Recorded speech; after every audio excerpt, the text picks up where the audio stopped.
Hi hello నమస్తే welcome to YR TV నేను రంజిత్. తెలంగాణ రాష్ట్ర వ్యాప్తంగా జరుగుతున్న ప్రతి అంశాన్ని కూడా మీతో చర్చించబోతున్నా. తెలంగాణ రాష్ట్ర రాజకీయాలలో జరుగుతున్న అసలు సిసలైన రాజకీయం ఎలా ఉందో కూడా పూర్తి స్థాయిలో కూడా ఈరోజు వివరించబోతున్నా. మొత్తానికి పార్లమెంట్ ఎన్నికల ప్రచార సరళి, దాంతోపాటుగా ఓటింగ్ సరళి కూడా పూర్తయింది. ఇక పూర్తిగా కూడా ఈవీఎంలో తమ అభ్యర్థుల భవిష్యత్తు అయితే నిక్షిప్తమైపోయిన పరిస్థితి అయితే కనబడుతుంది. సో మొత్తానికి ఏం జరుగుతుంది, పార్లమెంట్ ఎన్నికలు అయితే ముగిశాయి. అనేక రకాలుగా కూడా తమ యొక్క ఒపీనియన్తో పాటు కొన్ని సర్వే సంస్థలు ఎవరు గెలవబోతున్నారనే నానుడిని కూడా చాలా క్లారిటీగా చెప్పే ప్రయత్నం అయితే చేయబోతున్నారు. సో మొత్తానికి ఓటర్ నానుడి ఏంటి, ఓటర్ తెలంగాణ ప్రాంత వ్యాప్తంగా కూడా దాదాపుగా 5 నెలల పరిపాలనను చూసిన ఓటర్లో మార్పు వచ్చిందా, నిజంగా ప్రభుత్వానికి సంబంధించిన 100 రోజుల పరిపాలన మీద రెఫరెండం ఏమైనా ప్రకటించారా, లేకపోతే 100 రోజులకు సంబంధించి అసలు ఏం జరిగింది అనేది కూడా చర్చనీయాంశంగా కూడా గత కొన్ని రోజులుగా మనం చర్చించుకున్నాం. సో మొత్తానికి కేసీఆర్ బస్సు యాత్రతో మలుపు తిప్పిన ఈ ఘట్టం ఎక్కడికి చేరుకుంది, తన యొక్క గమ్యాన్ని ముద్దాడబోతుందా లేకపోతే ఇంతటితోనే ఆగుతుందా అనేది మనం చూడాల్సిన పరిస్థితి కనబడుతుంది. సో మొత్తానికి బీఆర్ఎస్ పార్టీ, భారత రాష్ట్ర సమితి, భారతీయ జనతా పార్టీ, కాంగ్రెస్ పార్టీ, ఈ 3 పార్టీలకు సంబంధించి ప్రధానంగా కూడా నువ్వా నీనా అన్నట్లుగా కొన్ని పార్లమెంట్ సెగ్మెంట్లలో భారీగా కూడా ఓటింగ్ సరళి నమోదైన పరిస్థితి అయితే కనబడింది. సో మొత్తానికి ఎలాంటి అవాంఛనీయ సంఘటన లేకుండా, ఎలాంటి ఇబ్బంది లేకుండా తెలంగాణ వ్యాప్తంగా కూడా పూర్తి స్థాయిలో కూడా ఓటింగ్ సరళి అయితే కొనసాగింది. ఈ ఓటింగ్ సరళి ఎవరికి నాంది పలుకుతుంది, ఎటువైపు వెళ్తుంది, ఈ ఓటింగ్తో ఎవరికి లాభం, ఎవరికి నష్టం, దీనివల్ల ఇప్పుడు తెలంగాణ ప్రాంత వ్యాప్తంగా ఏం జరగబోతుంది అనేది మనం చూడాల్సిన ఆవశ్యకత, అవసరం ఎంతైనా ఉంది. సో దానితో పాటుగా మరొక అంశానికి సంబంధించి కూడా ఈరోజు చర్చించబోతున్నాను. ఏంటి అంటే MLC, member of legislative council పట్టభద్రుల ఉప ఎన్నిక. ఎవరు, పల్లా రాజేశ్వర్ రెడ్డి వరంగల్, నల్గొండ, ఖమ్మానికి సంబంధించిన తమ ఎమ్మెల్సీ పదవికి రాజీనామా చేసి తాను జనగామకు సంబంధించిన ఎమ్మెల్యే అభ్యర్థిగా పోటీ చేసిన పరిస్థితి కనబడుతుంది. సో పూర్తిగా కూడా ఏం జరగబోతుంది అనేది వాస్తవ కోణాలు అయితే అక్కడ ఎమ్మెల్సీకి సంబంధించి ప్రధానంగా కూడా ఒక చర్చ జరుగుతున్నది. ఈ ఎమ్మెల్సీ ఎన్నికలలో అభ్యర్థులకు సంబంధించి Bharatiya Janata party, Congress party, BRS party, స్వతంత్ర అభ్యర్థులకు సంబంధించి చాలామంది కూడా బరిలో నిలిచిన సంఘటన అయితే మనం చూస్తున్నాం. ఇటు బీఆర్ఎస్ పార్టీ నుండి రాకేష్ రెడ్డి, కాంగ్రెస్ పార్టీ నుండి తీన్మార్ మల్లన్న, అటు బక్క జెడ్సన్, దాంతోపాటు అశోక్ సారు, చాలామంది కూడా ఇలా తమ యొక్క పోటీని మాత్రం అభ్యర్థులుగా నిలుస్తున్న పరిస్థితి, వారి ప్రచార సరళితోని ముందుకు సాగుతున్నారు. అయితే ఇందులో కొంతమంది అభ్యర్థులు అఫిడవిట్లో తప్పుడు దాఖలు చేశారు. అఫిడవిట్లో ఈ యొక్క రాజ్యాంగాన్ని, ఎన్నికల సంఘాన్ని చీట్ చేస్తే మరి పట్టభద్రులకు ఏమాత్రం న్యాయం చేస్తారు? పట్టభద్రులు అంటేనే ఆల్మోస్ట్ చదువుకున్న యువత వాళ్ళంతా. దాదాపుగా తెలంగాణ రాష్ట్ర వ్యాప్తంగా కూడా గత ప్రభుత్వానికి సంబంధించి తెలంగాణలో 40 లక్షల మంది నిరుద్యోగులు ఉన్నారు. వారందరికీ కూడా ఉద్యోగ అవకాశాలు కల్పించాలని డిమాండ్ చేసిన నాటి నేటి ఎవరైతే అభ్యర్థులు ఉన్నారో వారి గురించి కూడా చర్చిద్దాం. దీంట్లో ప్రధానంగా కూడా ఒక కీలకమైన ఘట్టం అయితే చోటు చేసుకోబోతుంది. ఈరోజు ఎందుకు ఈ విషయాన్ని చెప్తున్నానంటే, ఎన్నికల సంఘాన్ని మోసం చేశారా, మోసం చేస్తున్నారా, దానితో పాటు నిరుద్యోగులకు టోపీ పెట్టబోతున్నారా, నిరుద్యోగ యువతను వారి యొక్క జీవితాలతో ఆడుకుంటున్నారా, నిరుద్యోగ యువతే టార్గెట్గా వ్యాపారాలు చేస్తున్నారా, నిరుద్యోగ యువతే టార్గెట్గా తమ యొక్క భవిష్యత్తును తీర్చిదిద్దుకొని వాళ్ళను పాతాళంలో తొక్కేస్తున్నారా, ఏం జరుగుతుంది? ఇదే ప్రధానంగా కూడా మనం చర్చించుకోబోతున్నాం. ఈ చర్చకు సంబంధించి ప్రధానంగా కూడా ఈరోజు చాలామంది అభ్యర్థులు, ఇటు తీన్మార్ మల్లన్న, అటు రాకేష్ రెడ్డి, మరోవైపు బక్క జెడ్సన్, ఇంకోవైపు ఎవరు మన ఎమ్మెల్సీ అభ్యర్థిగా పోటీ చేస్తున్న అశోక్ సార్, వాళ్ళందరి గురించి కూడా నేను మాట్లాడబోతా. దానికంటే ముందు ఈరోజు ప్రధాన అంశాలు ఏంటి, ఆ అంశాలకు సంబంధించి ఒకసారి చూద్దాం. చూసిన తర్వాత పూర్తి స్థాయిలో కూడా ఆ అంశాలను కూడా చూసే ప్రయత్నం అయితే చేద్దాం. అయితే దానికంటే ముందు ఇప్పటి వరకు Y R TV Telugu news channel ఎవరైనా సబ్స్క్రైబ్ చేసుకోకపోతే ఖచ్చితంగా కూడా ఇక్కడ సబ్స్క్రైబ్ చేసుకోండి. దీంతో పాటుగా ఇప్పుడైతే లైవ్కు సంబంధించి ప్రతి ఒక్కరూ కూడా షేర్ చేసుకోండి, లైక్ చేయండి. రాష్ట్ర రాజకీయాలలో కూడా ఉన్నాయి సునాయాసంగా, అంటే అసలు సిసలైన అంశాలు ఏంటి, ఏం కథ అనేది మీకు చెప్పే ప్రయత్నం అయితే నేను చేయడం జరుగుతుంది. రైట్, ఒకసారి నిన్న ఓటింగ్ సరళికి ఒకసారి చూద్దాం మనం. నిన్న ఓటింగ్ పరిస్థితి ఏంది, అసలు ఏం జరిగింది, నిజంగా ఎలా ఉంది అనేది ఒకసారి చూడొచ్చు. మొత్తానికి ప్రశాంతంగా ముగించారు. సాయంత్రం 5 గంటలకు 61.16% పోలింగ్ నమోదైంది. ఇది 2019 లోక్సభ ఎన్నికలలో అయితే 62.77%. ఈవీఎంలో నిక్షిప్తమైన అభ్యర్థుల భవిష్యత్తు జూన్ 4న ఫలితాల కోసం తప్పని ఎదురుచూపులో అత్యధికంగా భువనగిరి, అత్యల్పంగా సికింద్రాబాద్, స్ఫూర్తిదాయకంగా పల్లె ప్రజలు, పట్టణ ఓటర్లు శరామాములే. కొడంగల్లో సీఎం రేవంత్ రెడ్డి, చింతమడకలో ఓటేసిన బీఆర్ఎస్ చీఫ్ కేసీఆర్ అంటూ కూడా చూసిన పరిస్థితి కనబడుతుంది. సో మొత్తానికి తెలంగాణ రాష్ట్ర వ్యాప్తంగా పార్లమెంట్ ఎన్నికల సందడి, పార్లమెంట్ ఎన్నికల వాతావరణం, పార్లమెంటుకు సంబంధించి మొత్తానికి ముగిసినాయి. ఏం జరిగింది అనేది కూడా ఇక ఓటర్లు తమ వాళ్ళ యొక్క హక్కును ఏది ఈవీఎంలో నిక్షిప్తం చేసిన పరిస్థితి కనబడుతుంది. ఇక ఈవీఎంల లెక్క అనేది మనందరికీ తెలిసిన విషయమే. జూన్ 4వ తారీఖున ఫలితాల కోసం మనమైతే ఎదురు చూడాల్సిన పరిస్థితి కనబడుతుంది. అయితే దీంట్లో ఒక చిన్న సంఘటన ఏంటి అంటే మిత్రుల, ఇప్పుడు మీరు బీజేపీ పార్టీ కానీ లేదా కాంగ్రెస్ పార్టీ కానీ లేదా బీఆర్ఎస్ పార్టీ నుంచి, ఇన్ని పార్టీల నుంచి అయితే ఈ ఎన్నికలలో కాస్త ఎవరికి మేలు జరిగింది, ఏం కథ అనేది మనందరం చూడాల్సిన ఆవశ్యకత ఉంది. 100 రోజుల 150 రోజుల సీఎం రేవంత్ రెడ్డి పాలన, ఇక ఈ 150 రోజుల అరాచక పాలన అంటూ విపక్షాలు, లేదు కాంగ్రెస్ పార్టీ ఉన్ను బీజేపీ రెండు ఒకటే, దీంట్లోకి సీఎం రేవంత్ రెడ్డి వెళ్తున్నాడు అనేది ఇంకొక అంశం. ప్రచార సరళిలో జరిగిన వింతలు విచిత్రాలు చెప్తా ఉన్నా. నేను పేగులు మెడలు వేసుకుంటా, నేను పాతాళానికి తొక్కితే 20 మీటర్ల లోతుకెళ్తాను, ఎవడన్నా ఎక్కువ చేస్తే రండా మాటలు, ఇలా చాలా డైలాగులు రాష్ట్ర ముఖ్యమంత్రి నోటనైతే విన్నాం. దాంతోపాటు విపక్షాలు, ఇటు భారతీయ జనతా పార్టీ కానీ దాంతోపాటుగా భారత రాష్ట్ర సమితి పార్టీ కానీ పూర్తి స్థాయిలో కూడా రేవంత్ రెడ్డి మీద హుక్కుపాదం అంటే ఆల్మోస్ట్ ఏంది విమర్శల వర్షం కురిపించిన పరిస్థితి కనబడుతుంది. ఈ 5 నెలల్లో నా తెలంగాణ ఆగమైపోయింది, నా తెలంగాణ బ్రతుకులన్నీ చిత్ర విచిత్రంగా మారిపోయాయి అంటూ విపక్షాలు, ఇటు మరోవైపు అధికార పక్షం కాస్త సమయం కావాలి, మేము ఇప్పుడే కోలుకుంటున్నామంటూ వాళ్ళు చెప్పింది. దీనిలో భాగంగా 200 మంది రైతుల ఆత్మహత్యలు, ఆటో డ్రైవర్ల ఆత్మహత్యలు, ఇటు మరోవైపు మెగా డిఎస్సి గాలికి వదిలేస్తారు, 6 గ్యారంటీలు చట్టబద్ధత చేస్తా అని చెప్పి చేయని పరిస్థితి, ఇలా చెప్పుకుంటూ పోతే ఒకటా రెండా చాలా రకాలుగా ప్రభుత్వ వైఫల్యాలను చూసాం. అదేవిధంగా ఉమ్మడి నల్గొండ జిల్లాకు సంబంధించిన లాకప్ డెత్, దానితో పాటుగా స్కూళ్లలో ఏది పులిహోర తిన్నందుకు దళిత బిడ్డ ప్రశాంత్ మరణం, దాంతోపాటు బీఆర్ఎస్ పార్టీకి సంబంధించిన సోషల్ మీడియా వారియర్స్పై అక్రమ కేసులు, జర్నలిస్టులపై దాడులు, జర్నలిస్టులపై కేసులు, ఇదే విధంగా ఇంకా చెప్పుకుంటూ పోతే రాజకీయ నాయకుల ఒత్తిళ్లతో అనేక రకాలుగా కూడా ఇబ్బందులు ఎదుర్కొన్న ఘట్టమంటూ ఇటు విపక్షాలు ప్రచారం చేసిన సరళి చూసాం. దాంట్లో ప్రధానంగా కూడా బీఆర్ఎస్ పార్టీ అందులో సక్సెస్ అయింది అని చెప్పడంలో ఎలాంటి డౌటు లేదు. ఇక భారత రాష్ట్ర సమితి ఈ పార్టీకి సంబంధించి, ఎందుకంటే బీఆర్ఎస్ పార్టీ విమర్శలలో సక్సెస్ అయింది, మరి ఓటు బ్యాంకు పోలరైజింగ్ అంటే ఓటు బ్యాంకును మ్యానిపులేట్ చేయగలిగిందా అంటే ఖచ్చితంగా చేసింది.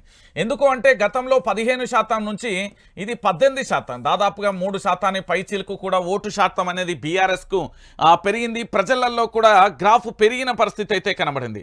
ఇది ఒక అందుకు లాభమే అని కూడా రాజకీయ విశ్లేషకులు అయితే చెప్తున్న పరిస్థితి కనబడుతుంది.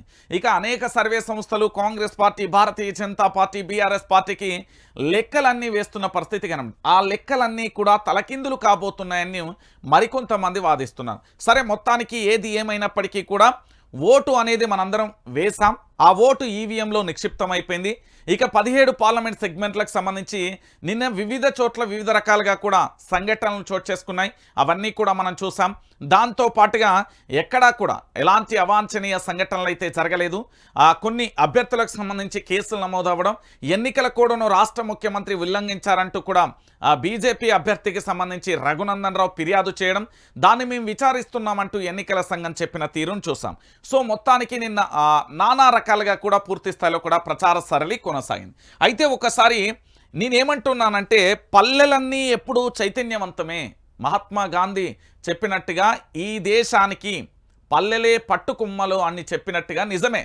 పల్లెలలో ఉన్న చైతన్యం ఇప్పుడు నేను చెప్తున్నా, హైదరాబాద్ నుండి సొంత గ్రామానికి ఓ 5,000 వరకు ఖర్చు పెట్టుకొని వెళ్ళి చాలామంది కూడా 1,000, 2,000, ఎందుకంటే ఆటోలు కానీ బస్సులు కానీ లేకపోతే క్యాబ్లు కానీ రకరకాలుగా కూడా ప్రతి ప్రయాణికుడు తమ గమ్యం చేరి ఓటు వేయడానికి అమెరికా నుంచి కూడా వచ్చి ఓటు వేసిన సంఘటనలు కూడా ఉన్నాయి. అంటే ఓటు విలువ తెలిసిన ప్రతి ఒక్కరు కూడా తమ ఓటు హక్కును వినియోగించుకున్నారు. ముఖ్యంగా పల్లెలలో చైతన్యం చాలా ఎక్కువగా ఉంటుంది.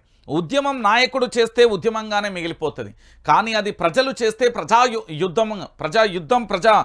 ఇక ఎట్లయినా చెప్పచ్చు. ఎందుకంటే ప్రజల చేత యుద్ధం మొదలైందంటే దాన్ని ఆపడం ఎవరి తరం కాదు. అదేవిధంగా తెలంగాణ ఉద్యమం అనేది కూడా ప్రజల్లో చేతిలోకి వెళ్ళిన తర్వాతనే కూడా అట్టుడికిపోయిన పరిస్థితి కనబడింది.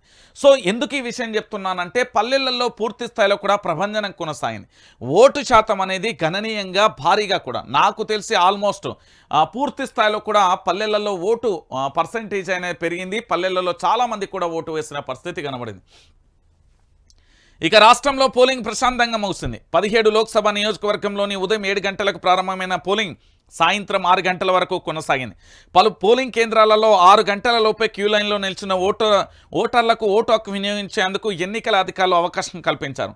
సాయంత్రం 5 గంటల వరకు 61.16% నమోదు కాగా 65% దాకా పోలింగ్ నమోదయ్యే అవకాశం ఉంది. ఇక సికింద్రాబాద్ కంటోన్మెంట్ అసెంబ్లీ ఉప ఎన్నికకు కూడా ఈ ప్రక్రియ ముగిసింది. ఇక మావోయిస్టు ప్రాంతాలైన 13 అసెంబ్లీ నియోజకవర్గాలలో సాయంత్రం 4 గంటలకే పోలింగ్ ముగిసింది. ఇక మహబూబాద్, పెద్దపల్లి, ఆదిలాబాద్, ఖమ్మం, వరంగల్ లోక్సభ నియోజకవర్గాల్లోని సమస్యాత్మకమైన ప్రాంతాలలో కూడా పోలింగ్ ముగిసిన పరిస్థితి కనబడింది. ఇక ఈ అవ్వను చూసి సిగ్గు తెచ్చుకోవాలి. ఓటేన వాళ్ళందరూ ఈ అవ్వను చూసి సిగ్గు తెచ్చుకోవాలి. సూర్యాపేటకు చెందిన 108 ఏళ్ల బామ్మ పాపమ్మ లోక్సభ ఎన్నికలలో తన ఓటు హక్కును వినియోగించుకున్నారు. ఆమె చైతన్యానికి పలువురు ఆశ్చర్యపోతున్నారు. నేటి తరానికి ఆమె స్ఫూర్తి అంటూ కూడా కొనియాడుతున్న పరిస్థితి కనబడతాను.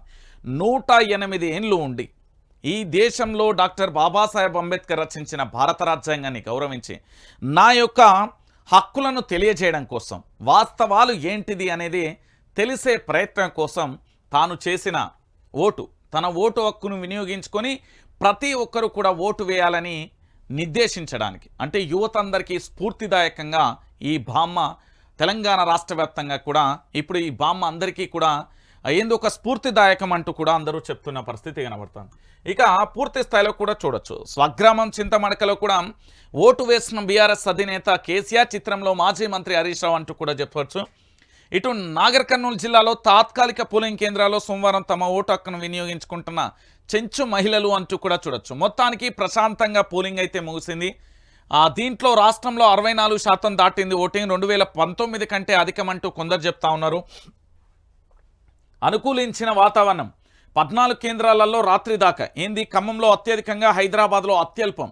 ఉదయం నుంచే పోలింగ్ కేంద్రాలకు ఓటర్లు బారులు తీరారు. సాయంత్రం 6 గంటల తర్వాత కూడా క్యూ లైన్లు. ఓటు హక్కును వినియోగించుకున్న ప్రముఖులు, పలుచోట్ల ఓటర్ల నిరసన, ఈవీఎంల మొరాయింపులు, కాంగ్రెస్ బీజేపీ నేతల ప్రలోభాలు, కేసులు నమోదు. రాష్ట్ర వ్యాప్తంగా ఒకే రోజు 38 ఎఫ్ఐఆర్లు నమోదు. ఎక్కడ పోలింగ్ అవసరం లేదు. వికాస్ రాజ్ ఓటేసేందుకు వెళ్ళి ముగ్గురు విధులలో మృతి అంటూ కూడా ప్రధానాంశాన్ని ఓటేసేందుకు వెళ్ళి ముగ్గురు, విధులలో 2 చనిపోయిన పరిస్థితి కనబడుతుందట. ఒకసారి మీరు 17 పార్లమెంట్ సెగ్మెంట్లకు సంబంధించి ఎక్కడెక్కడ ఏం జరిగింది, వాస్తవాలు ఏంటి అనేది కూడా మనం చూడాలి. పూర్తి స్థాయిలో కూడా ముఖ్యంగా మనం ఖమ్మం నుండి మొదలు పెడదాం. ఆ కొన నుండి ఈ కొన దాకా వద్దాం. ఖమ్మంలో 75.1% నమోదైంది. ఇక భువనగిరిలో 74.15% నమోదైంది. ఇక మెదక్ పార్లమెంట్ సెగ్మెంట్లో 73.63%, జహీరాబాద్లో 73.58%, ఆదిలాబాద్లో 72.96%, నల్గొండలో 72.14%, ఇక మహబూబ్ నగర్లో 71.54%, నిజామాబాద్లో 71.47%, కరీంనగర్లో 70.90%, మహబూబాద్లో 70.18%, నాగర్ కర్నూలులో 68.65%, పెద్దపల్లిలో 65.65%, ఇక వరంగల్లో 64.08%, చేవెళ్లలో 55.01%, మల్కాజిగిరిలో 50.12%, సికింద్రాబాద్లో 47.49%, ఇక హైదరాబాద్లో 44.91% నమోదైంది. అయితే ఈ ఓటింగ్ సర్లే చూసినాక కాస్త డౌట్ కూడా, అనుమానం కూడా నాకు కలిగింది తెలంగాణ రాష్ట్ర వ్యాప్తంగా. అయితే ఇక్కడ హైదరాబాద్కు సంబంధించి చైతన్యవంతమైన పట్టణంలో రాష్ట్ర అధికారులు అంటే ఎన్నికల సంఘమైన ఎవరైనా అత్యల్పంగా 44% ఎందుకు నమోదవుతుంది? ఇక్కడ హైదరాబాద్ అంటేనే పూర్తి స్థాయిలో కూడా గ్రామాలలో చైతన్యవంతమైన పట్టణంగా చెప్తారు. ఈ పట్టణంలో ఓటు వేయడానికి నిరాసక్తి వ్యక్తం చేస్తారా, లేకపోతే హైదరాబాదుతో పాటు వివిధ పార్లమెంట్ సెగ్మెంట్లలో కూడా డబల్ ఓట్లు ఉన్నాయా అనేది ఒకటి చర్చించాల్సిన అవసరం ఆవశ్యకత ఎంతైనా ఉంది అనేది ఒకసారి మీరు ఆలోచించాలి. ఎందుకంటే హైదరాబాద్కు సంబంధించి నిన్న హాలిడే ప్రకటించినప్పటికీ కూడా చాలామంది ఓటు హక్కు వినియోగించుకోలేకపోయిన వాళ్ళందరికీ కూడా చెప్పు పెట్టు లాంటిది. ఎందుకు నేను విషయం చెప్తున్నా అంటే మన రాజ్యాంగానికి సంబంధించి మనం ఖచ్చితంగా కూడా ఓటు హక్కు వేసి వినియోగించుకోవాల్సిన అవసరం ఆవశ్యకత ఎంతైనా. సో మొత్తానికి టాప్లో ఖమ్మం ఉంది. అట్టడుగున 44.91% నమోదైన పరిస్థితి కనబడుతుంది. దాదాపుగా ఏది ఉదయం 7 గంటలకు ప్రారంభమై సాయంత్రం 6 గంటలకు ముగిసింది. రాష్ట్ర వ్యాప్తంగా 1400 పోలింగ్ కేంద్రాలలో సాయంత్రం 6 గంటల వరకు క్యూ లైన్లో ఉన్న వారందరికీ రాత్రి పొద్దుపోయే వరకు కూడా ఓటు వేసే అవకాశాన్ని కల్పించారు. ఇక రాత్రి 11 గంటల వరకు అందిన సమాచారం ప్రకారం రాష్ట్ర వ్యాప్తంగా కూడా రాత్రి 11 గంటల వరకు అందిన సమాచారం ప్రకారం 64.02% నమోదైంది ఓటు బ్యాంక్. ఈ ఓటు బ్యాంకుకు సంబంధించి మొత్తానికి రాష్ట్ర ఎన్నికల సంఘం అధికారి అయితే ప్రకటించిన పరిస్థితి కనబడుతుంది. ఇక సైలెంట్ ఓటు మొగ్గింది ఎటు అనేది ఇప్పుడు చర్చనీయాంశం. ఇప్పుడు ఏసీలలో కూకున్నా ఎక్కడ కూర్చున్నా అభ్యర్థులలో టెన్షన్ మొదలైంది. ఇక మొత్తానికి ప్రచారం అయితే చేసిర్రు. ఎవరి వ్యూహాలు వాళ్ళు వన్నీళ్ళు, ఎవరి ప్రలోభాలు వాళ్ళు చేసిర్రు, ఎవరి బెదిరింపులు, ఎవరి కేసులు, అన్ని రకాలుగా ఎవరికి ఎలాంటి ఏంది అవకాశం ఉందో అన్ని రకాలుగా కూడా ఓటర్లను ప్రలోభ పెట్టేందుకు చాలా ప్రయత్నాలు అయితే జరిగినాయి. ఇక కాంగ్రెస్ పార్టీ, భారతీయ జనతా పార్టీ, జాతీయ పార్టీ ఖచ్చితంగా వాటికి ఓటేయాలని ఒకరు, లేదు తెలంగాణ భారత రాష్ట్ర సమితి బీఆర్ఎస్ పార్టీ మన తెలంగాణ గలం దళం బలం మన పార్టీని మన ప్రాంతం ఒక రాష్ట్ర ఏర్పాటు కోసం ఏర్పడిన పార్టీని మనం ఖచ్చితంగా గెలిపించుకోవాలని మరొకరు. ఇక మొత్తానికి భారతీయ జనతా పార్టీ అభ్యర్థి ప్రధాని నరేంద్ర మోడీ మళ్ళొక్కసారి అధికారంలోకి రావాలని ఇంకొందరు, జై శ్రీరామ్ నినాదానికి సంబంధించి మరొకరు, లేదు ఈసారి ప్రధానికి ఇస్తే దేశాన్ని అమ్ముకుంటారని కాంగ్రెస్ పార్టీ. మొత్తానికి ఆరోపణల పరారోపణల మధ్య ప్రచార సరళి ముగిసింది. సరే, మొత్తానికి నిన్న ఈవీఎంలో నిక్షిప్తమైన ఈ భవిష్యత్తు ఎవరికి వర్తిస్తుంది, ఎటువైపు మల్లుతుంది, ఏమవుతుంది అనేది మనం చూడాల్సిన ఆవశ్యకత ఎంతైనది. అంచనాలకు అందని ఓటర్ నాడి నిశ్శబ్దంగా సాగిన లోక్సభ పోలింగ్ చైతన్యం చూపిన గ్రామీణ ఓటర్లు, పెరిగిన ఓటు శాతం ఎవరికి లాభం లెక్కలేసుకుంటున్న పార్టీలు, అభ్యర్థులు. అయితే దీంట్లో ప్రధానంగా కూడా కొన్ని అంశాలు ఉన్నాయి. తెలంగాణ ప్రాంత బిడ్డలందరూ కూడా చూడాలి. ఏమైంది అంటే మీరు పట్టణ ప్రాంతాలలో ఓటు బ్యాంకు పెరగలే, పట్టణ ప్రాంతంలో అధికార పార్టీ మీద వ్యతిరేకత రాలే. ఎక్కడొచ్చింది? గ్రామీణ ప్రాంతంలో భయంకరమైన వ్యతిరేకత వచ్చింది. ఈ భయంకరమైన వ్యతిరేకత ఎవరికి అయింది అనేది ఒకసారి మనం చూడాలి. ఎందుకు నేను చెప్తున్నానంటే సైలెంట్ ఓటింగ్ మొగ్గింది ఎవరకు. ఇప్పుడు అభ్యర్థులు 17 సెగ్మెంట్లకు సంబంధించిన అభ్యర్థులకు దాదాపుగా జూన్ 4వ తారీఖు దాకా సుక్కలు ఏంది అంటే ఇక పండుకుంటే నిద్ర రాదు, అన్నం తినబుద్ధి అది, ఇక వాళ్ళ బాధలు వాళ్ళ ఆందోళన అంతా కాదు. గెలుస్తామా లేదా, గెలుస్తే పరిస్థితి ఏంది, గెలవపోతే పరిస్థితి ఏంది అనేది ఎవరి అంచనాలలో వారు పడింది. గెలుపు ఎవరికి వరిస్తుంది, ఓటమి ఎవరు, వీరతిలకం ఎవరి నొదుటున మెరుస్తుంది, ఎవరకు మెరవదు అనేది ప్రధానంగా చర్చనీయాంశంగా మారింది. అయితే గ్రామాలకు సంబంధించి చైతన్యవంతమైన ఓటర్లు చూపెట్టిలు, గ్రామీణ ప్రాంతాలలో ఎందుకు చూపెట్టిలు అనేది ఒకటి చర్చ. ఒకటి 150 రోజులు అంటే దాదాపుగా 5 నెలలు అయిపోయింది. 5 నెలలు అయిపోయిన తర్వాత ఈ 5 నెలలకు సంబంధించి ఎవరు ఇబ్బంది పడ్డారు? గ్రామీణ ప్రాంతంలో రైతులు ఇబ్బంది పడ్డారు. దేనికోసం ఇబ్బంది పడ్డారు అంటే పెట్టుబడి సాయం కానీ, దాంతోపాటుగా రైతు బంధు కానీ, లేదా రైతు బీమా కానీ, దాంతోపాటు కరెంటు కోతలు కానీ వీటితో పాటుగా కొన్ని అక్రమ కేసులు బనాయించడం, దాంతోపాటుగా కూడా సారే రావాలి, కేసీఆరే రావాలని బస్సు యాత్ర ఏదైతే అయితేందో బీఆర్ఎస్ పార్టీ వర్కౌట్ అయినట్టుగా కొంతమేరకైతే సమాచారం అందుతుంది. సో పల్లెలలో సమస్యలు అయితే ఈ విధంగా ఉన్నాయి. దాంతోపాటు పండించిన పంట కొనుగోలు చేయకపోవడం, ఇవి గ్రామీణ ప్రాంతంలో ఉండే రైతులను ఉక్కిరి బిక్కిరి చేసినాయి. ఒక రకంగా చెప్పాలంటే నరకం చూపెట్టినాయి. సో ఓటరు చాలా క్లియర్గా కూడా గ్రామీణ ప్రాంతంలో సమస్యలు తారాస్థాయికి కాదు, రైతన్నలు అన్ని రకాలుగా కూడా నష్టపోవడం మొదటి అంశం. అయితే ఇక్కడ యువత కూడా పూర్తి స్థాయిలో కూడా నష్టపోయిన దాఖలాలు చాలా స్పష్టంగా కూడా కనబడుతున్న విషయాన్ని మనం చూస్తున్నాం. సో ఈ 2 అంశాలకు సంబంధించి చర్చనీయాంశంగా మారిన పరిస్థితి కనబడుతుంది. ఇది కాంగ్రెస్ పార్టీకి నష్టమని రాజకీయ విశ్లేషకులు ఖచ్చితంగా వాదిస్తున్నారు. ఎందుకంటే గ్రామీణ ప్రాంతంలో ఓటరు గత అసెంబ్లీ ఎన్నికలలో 1.37% అనుకుంటా ఏది బీఆర్ఎస్ పార్టీ ఓడిపోవడానికి. బీఆర్ఎస్ పార్టీ పట్టణ ప్రాంతంలో గెలిచింది కానీ పల్లెలలో ఓడిపోయింది. కేసీఆర్ బస్సు యాత్ర ఇప్పుడు పల్లెలలో గెలిచింది, పట్టణ ప్రాంతంలో కూడా గెలిచింది, ఇక్కడ కూడా ఓడిపోలే. సో ఇక్కడ ఏం జరుగుతుంది అనేది చాలా మట్టికి వేచి చూస్తున్నాయి. ఎందుకు అంటే దాదాపుగా కూడా ఎగ్జిట్ పోల్స్ దాదాపుగా 20 రోజులు ఎదురు చూపులే. జూన్ 1న ఎగ్జిట్ పోల్స్ వస్తాయి, అప్పటి వరకు ఎవరు దేన్ని నమ్మనీకి లేదు. ఇక 4న కౌంటింగ్ లోక్సభ సంపూర్ణ ఫలితాలు జూన్ 4వ తారీఖున రిలీజ్ చేస్తారు. ఇక్కడ 1వ తారీఖు మాత్రం ఖచ్చితంగా కూడా ఎగ్జిట్ పోల్స్ అయితే రిలీజ్ అవుతాయి. తెలంగాణలో పార్లమెంట్ సెగ్మెంట్లో ఎవరు గెలుస్తారు, ఎవరు ఓడిపోతారు అనేది మొదటి అంశం. ఇక ప్రాంతీయ పార్టీలే కేంద్రంలో పెత్తనం. బీఆర్ఎస్ అధినేత కేసీఆర్ స్వగ్రామం చింతమడకలో కూడా ఓటు హక్కు వినియోగించుకున్నారు. ఎందుకంటే జాతీయ స్థాయిలో మాత్రం పూర్తి స్థాయిలో కూడా ఒక స్పష్టమైన మెజార్టీతోని బీజేపీ కానీ లేకపోతే ఇతర పార్టీలు ఎదిరావు, అన్ని కూటమిలు కలిసిపోతాయి అనేది ప్రాంతీయ పార్టీల అప్పుడు పెత్తనం ఉంటుంది అంటూ కూడా కేసీఆర్ చెప్పిన పరిస్థితి కనబడుతుంది. అయితే దీనికి ఒక చిన్న ఎగ్జాంపుల్ చెప్పాలి మీకు. సరే రేపు పొద్దుగాల అధికారంలోకి ఎవరు వస్తారు ఎవరు రారు అనేది సెకండరీ వదిలేస్తే మాత్రం ద్రవిడులను చూసుకి తెలంగాణ కాదు యావత్తు అన్ని రాష్ట్రాల ప్రజలు కూడా నేర్చుకోవాలి. నేనేం చెప్తున్నానంటే ఇక్కడ ఆల్టర్నేట్ ఒకటి కాంగ్రెస్ పార్టీ లేదా బీజేపీ పార్టీ. బీజేపీ పార్టీ ఒక నియంత పాలనలా అంటే వన్ మ్యాన్ షోలో వెళ్ళిపోయిందని కొందరు విమర్శిస్తూ ఉంటే లేదు అనేది మరికొంతమంది. కాంగ్రెస్ పార్టీ అధికారంలోకి రావాలని ఇంకొంతమంది. సో రెండు జాతీయ పార్టీలే కాదు, పరిపాలన అనేది మనం గతంలో కూడా ఈ భారతదేశానికి స్వాతంత్ర్యం సంపాదించుకోవడానికి ఇక్కడ ఉండే రాజులు కానీ ఇక్కడ ఉండే సంస్థానాలు కానీ అందరూ కలిసికట్టుగా ఉంటేనే మనం స్వాతంత్ర్యం తెచ్చుకోవడానికి వీలైంది. ఎందుకంటే బ్రిటిష్ వారిని తన్ని కొట్టడానికి అందరి శక్తులు ఒడ్డిన పరిస్థితి కనబడింది. ఇప్పుడు కూడా ఏం జరుగుతుంది అంటే దేశంలో కేవలం రెండు జాతీయ పార్టీలే కాదు, ప్రాంతీయ పార్టీలకు కూడా మన ఉనికిని ప్రాంతీయ పార్టీలను కూడా కాపాడుకోవాల్సిన ఆవశ్యకత ఉంటుంది. మీరు చాలా మట్టికి చూడొచ్చు, ఎందుకంటే ప్రాంతీయ పార్టీలలో ఉన్న వ్యక్తుల మీద కేసులు కానీ సిబిఐ ఈడీ ఐటీ ఇతరత్ర దాడులు జరగడం, ఆ తర్వాత వాళ్ళు కండువా మారవంగానే వాళ్ళు కడిగిన ఆనిముత్యం అయిపోవడం, వాళ్ళ మీద ఎలాంటి రూమర్ కానీ ఎలాంటి ఫిర్యాదులు కానీ అన్నీ కూడా వెళ్ళిపోయిన సంఘటనలు క్లియర్ కట్గా మనం చూసిన విషయం మీ అందరికీ తెలిసిన విషయమే. సో ఇలాంటి పరిస్థితులలో నేనేమంటున్నానంటే చాలా క్లియర్గా చెప్తున్నా, ప్రాంతీయ పార్టీల మనుగడ ఆయా రాష్ట్రాలకు చాలా అవసరం. తెలంగాణలో కూడా అదే పరిస్థితి. సో ఇక్కడ ఏం జరుగుతుంది అనేది పెరిగింది ఎవరికి లాభం అనేది ఇప్పుడు మనం చూడాల్సిన అంశం. ఎందుకంటే ఈ పెరిగింది ఎవరికి లాభం చేకూరుతుంది, ఎటువైపు వెళ్తుంది అనేది మనం చూడాల్సిన పరిస్థితి కనబడుతుంది.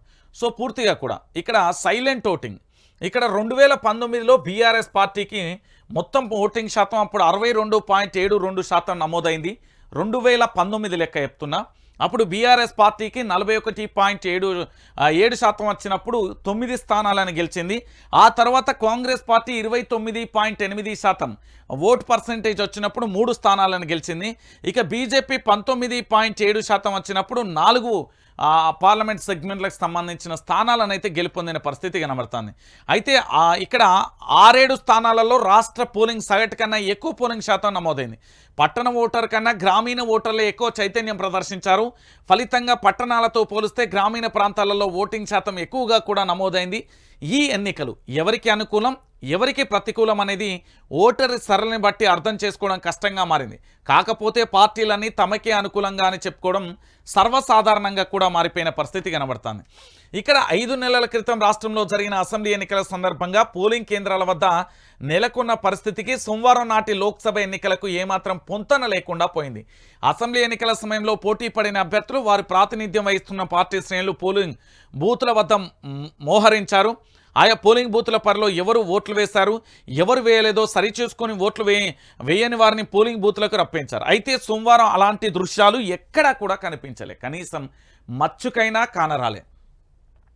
ఇక్కడ జహీరాబాద్ కానీ మెదక్ కానీ నల్గొండ కానీ భువనగిరి కానీ ఖమ్మం లాంటి స్థానాలలో రాష్ట్ర సగటు పోలింగ్ శాతం కన్నా ఎక్కువగా నమోదైంది. ఇటు హైదరాబాద్ మల్కాజ్గిరి సికింద్రాబాద్ చేవెళ్ల స్థానాలలో రాష్ట్ర సగటు కన్నా తక్కువగా రికార్డ్ అయింది. ఎక్కువగా నమోదైన పోలింగ్ ఎవరికి అనుకూలం ఎవరికి ప్రతికూలం అనేది పోలింగ్ శాతం తక్కువగా నమోదైన నియోజకవర్గాలలో ఎవరు లాభపడతారు ఎవరు లాస్ అవుతారు అనేది అంచనాకైతే అందడం లేదు. జాతీయ పార్టీలకు సంబంధించి కూడా అంచనాలు ఏవైతే ఉన్నాయో అవి తలకిందులుగా మారిపోయిన పరిస్థితి కనబడుతుంది. ఎందుకు అంటే విశ్లేషకులు కూడా ఇప్పుడు చెప్తున్న పరిస్థితి కనబడుతుంది. తొలి నుంచి కూడా ద్విముఖ పోటీనే భావించారు. ఈ భావనను వాటి ఆశలను బీఆర్ఎస్ పార్టీ తలకిందులైతే చేసిన పరిస్థితి చాలా స్పష్టంగా కూడా కనబడ్డ విషయాన్ని చూస్తున్నారు. సో మొత్తానికి 15 లక్షల నుంచి 22 లక్షల మల్కాజ్గిరిలో దాదాపు 38 లక్షల ఓటర్లు ఉన్న నియోజకవర్గంలో 5,000 నుంచి 15,000 మంది మాత్రమే ఓటర్ల శాంపిల్గా ఎగ్జిట్ పోల్ తీసుకుని అదే ఫలితం అని చెప్పడం శాస్త్రీయ. వాస్తవిక అంచనా ఎలా అవుతుంది అని అభ్యర్థులు కూడా ప్రశ్నిస్తున్న పరిస్థితి కనబడుతుంది.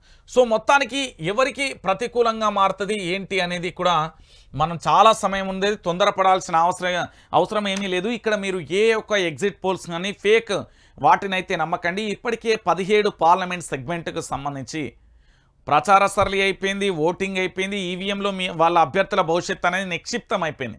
కానీ పట్టణ ప్రాంతంలో ఏంది అంటే ఇక్కడ చైతన్యం అనేది కాస్త కాదు చాలా వరకు చచ్చిపోయింది. గ్రామీణ ప్రాంతంలో చైతన్యం అనేది ఒక యుద్ధంలా కూడా వచ్చిన పరిస్థితి కనబడదు. సో మొత్తానికి ఎవరు గెలుస్తారు, ఎవరికి ఆ నొదిటి మీద తిలకం దిద్ది గెలుపు డంకా మొజాయిస్తారు, లేదా ఎవరు తలకిందులు తమ ఫలితాలు అయితే అనేది చూడాలి. జాతీయ పార్టీలకు కూడా బీఆర్ఎస్ పార్టీ ఒక రులక్ అనే చెప్పొచ్చు. ఎందుకంటే ఇటు భారతీయ జనతా పార్టీ కాంగ్రెస్ పార్టీ మధ్య పోటీ అనుకున్నారు. సీన్ రివర్స్ అయిపోయిన పరిస్థితి దాఖలాలు కూడా చూస్తున్న పరిస్థితి కనబడుతుంది. సో పోలింగ్ పర్సంటేజ్ మరి ఇది ఎవరికి లాభం, ఎవరికి పెరిగింది, ఎవరికి పెరిగితే ఎవరికి లాభం అయ్యే అవకాశం ఉంటుంది. 2019 కంటే పోలింగ్ నమోదు శాతం కూడా చూసాం. ఏపీలో కూడా అలాంటి పరిస్థితే ఉంది. ఎక్కడికి పోతుంది ఈ దారి, ఏ విధంగా తీస్తుంది అనేది ఒక ప్రధానమైన చర్చనీయాంశంగా కూడా మారిపోయిన పరిస్థితి కనబడుతుంది. ఇక దీనితో పాటుగా ప్రధానంగా కూడా నిన్న జరిగిన ఓటింగ్ సరళికి సంబంధించి మనం చూసిన వరకైతే ఎవరు గెలుస్తారు ఏంది అనేది కూడా ఒక చర్చనీయాంశంగా కూడా మారిపోయిన పరిస్థితి అయితే కనబడుతుంది. సో ఇందులో ప్రధానంగా కూడా ఎవరు గెలుస్తారు అనే అంశాల కంటే సమస్యలను ఓటర్లు ఎంత మేరకు వాళ్ళు పరిగణనలోకి తీసుకున్నారు, అభ్యర్థులకు సంబంధించి ఎడ్యుకేషన్ కానీ పార్లమెంట్లో ఎవరు గర్జిస్తారనే అంశాన్ని పరిగణనలోకి తీసుకున్నారు. దాంతోపాటుగా గత ప్రభుత్వానికి ఇప్పటి ప్రభుత్వానికి పోల్చి ఎంతమంది చూస్తారు, ఏ పార్టీకి వేస్తే బాగుంటుందని ఎంతమంది చూస్తారు, ఏ రాజకీయ కోణాలు లేకుండా కేవలం ప్రాంత అభివృద్ధి కోసం ప్రాంతీయ పార్టీ మనుగడ కావాలా, జాతీయ పార్టీ మనుగడ కావాలని ఏ మేరకు చూసిర్రు అనేది చర్చనీయాంశంగా మారిపోయిన పరిస్థితి కనబడుతుంది. సో మొత్తానికి ఇక్కడి వరకు పూర్తి స్థాయిలో కూడా చర్చ ప్రధానంగా కూడా కొనసాగిన పరిస్థితి జరిగిన పరిస్థితి కనబడుతుంది. అయితే నిన్న కాస్త ఆశ్చర్యకరమైన విషయం ఏంటంటే ఏకంగా కొన్ని గ్రామాలు కొన్ని తండాలు ఓట్లను బహిష్కరించిన పరిస్థితి కనబడ్డది. అది ఎక్కడెక్కడ, ఎందుకు, ఏంటి అనేది కూడా ఒకసారి మనం చూసే ప్రయత్నం అయితే చేద్దాం. ఎందుకు అంటే నిన్న ఒకసారి మీరు చూడొచ్చు, ఇక్కడ మీరు చూస్తున్నారు కదా, తడిసిన ధాన్యాన్ని రాష్ట్ర ప్రభుత్వం కొనకపోవడాన్ని నిరసిస్తూ యాదాద్రి జిల్లా భూదాన్ పోచంపల్లి మండలం కునుముక్కల గ్రామస్తులు ఎన్నికలను బహిష్కరించారు. 20 రోజులుగా వడ్లు కాంటా వేయలేదంటూ తడిసిన ధాన్యాల బస్తాలతో రైతులు ఆందోళనకు దిగారు. ఇక దీంతో 8 గంటల వరకు కేవలం 43 ఓట్లు మాత్రమే పోలాయి. ఇక తహసీల్దార్ అధికారులు వచ్చి కొంటామని హామీ ఇవ్వడంతో వారు ఆందోళన విరమించి ఓటింగ్లో పాల్గొన్నారు. ఎప్పటి వరకు 8 గంటల వరకు కేవలం 43 ఓట్లు మాత్రమే పడ్డాయి. ఏంది అంటే ఇక్కడ ఆరుగాలం పండించిన పంట ఇప్పుడు ఓటు వేయడానికి వెళ్ళిన ప్రతి ఓటరు కూడా రోడ్లపై ఆరబోసిన వడ్ల ధాన్యాన్ని చూసి కన్నీళ్లు పెట్టుకున్న ఘటనలే కనబడతాయి. ఎందుకంటే చాలా చోట్ల పరదలు కప్పడం కానీ ఇంకొన్ని చోట్ల జరిగిన సంఘటనలు కూడా మనం చూసాం. తడిసిపోయిన దాఖలాలు కానీ, ఇంకొన్ని చోట్ల వరదకు కొట్టుకుపోవడం కానీ, లేకపోతే చెట్లు అవన్నీ కూడా ఇరిగి దాంట్లో పడడం ఏ విధంగా జరిగింది అనేదే మనం చూసాం. సో మొత్తానికి రైతన్న మాత్రం తలుసుకుంటే ఏదైనా జరుగుతుంది. ఢిల్లీలో సంవత్సరం పాటు కూడా భారతీయ జనతా పార్టీ మీద అద్భుతమైన పోరాటం ఆనాటి రైతాంగం చేసింది. తెలంగాణలో కూడా వడ్లు ఆరుగాలం పండించిన వడ్లను కొనుగోలు చేయాలంటూ తెలంగాణ ప్రాంత బిడ్డలు కూడా రైతన్నలు కూడా ఆందోళన వ్యక్తం చేశారు. వారికి అవకాశం వచ్చింది. మేము ఓటు వేయాల్సిన బాధ్యత వాళ్ళదే. కానీ ఎవరు స్పందించకపోతే ఏంది, ఇక్కడ ప్రజాస్వామ్యం ఉన్నదా, మేము ఎందుకు ఓటు వేయాలి, ఏ ఓటు వేసిన ప్రయోజనమేనా, ఇంతలా మేము నరకం చూస్తూ ఉంటే ఒక్క అధికారి కూడా పట్టించుకోలేదు, ఒక్క రాజకీయ నాయకుడు కూడా రాలేదు అనేది ఒకటి చర్చనీయాంశం. కాబట్టి మొత్తానికి ఆందోళన అయితే విరమించి వీళ్ళు ఓటేసులు. ఇక కరెంట్ ఇస్తేనే పోలింగ్, ఇది మరొక అంశం. నాగర్ కర్నూలు జిల్లా కొల్లాపూర్ మండలం అమరగిరి చెంచుగూడెం వాసులు పోలింగ్ను బహిష్కరించారు. 4 రోజులుగా అంధకారంలో ఉన్న గ్రామానికి కరెంటు సరఫరా పునరుద్ధరిస్తేనే ఓటేస్తామని వారు భీష్మించుకొని కూర్చున్నారు. దీంతో 292వ పోలింగ్ బూత్లో ఉదయం 9 గంటల వరకు ఒక్క ఓటు నమోదు కాలేదు. చివరకు అధికారులు కరెంటును పునరుద్ధరించడంతో గ్రామస్తులు పోలింగ్ కేంద్రానికి వచ్చారు. ఇది రైతుల పోరాటం, ఎవరిదైనా ప్రజల పోరాటం ఎట్లుంటుంది అంటే ఇగో ఇట్లుంటుంది.